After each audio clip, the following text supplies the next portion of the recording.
Hey everyone, Mr. Edwards is here, and I have a new math game for you all. I put this in the lesson plan document for you to print it out. It is just a blank game board. So it doesn't look very exciting, but you could do a lot with this blank game board. You might have a game like this at home already, some sort of counting game, but basically what this game is for students to work on their one-to-one correspondence. So if they roll, you're gonna need to get some objects, however many players you have, maybe 3, maybe it's just 2 players, just some objects so they know whose turn it is.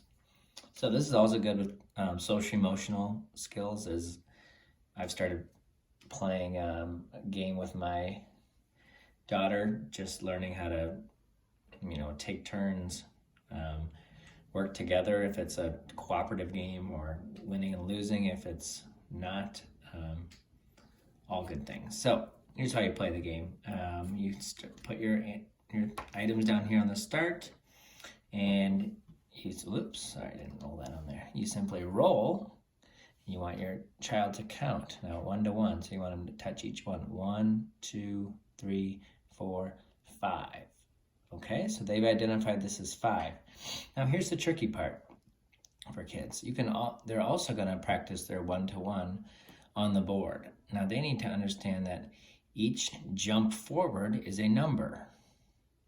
So if I rolled a 5, I will move 1, 2, 3, 4, 5.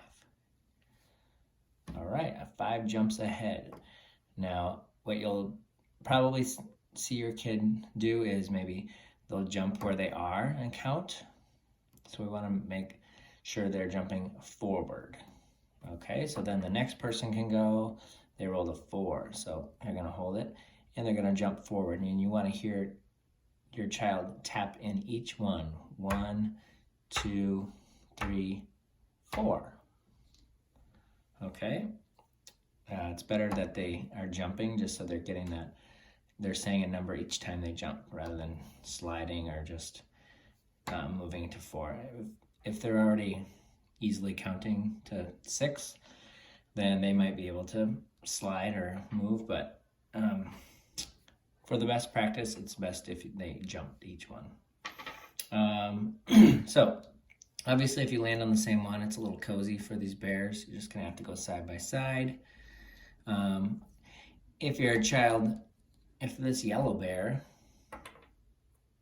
rolls a 5 and I have to jump, then I'm gonna just give my friend red bear a tap and say 1, 2, 3, 4, 5. Make sure you tap on the one that you're jumping over, so you count that space.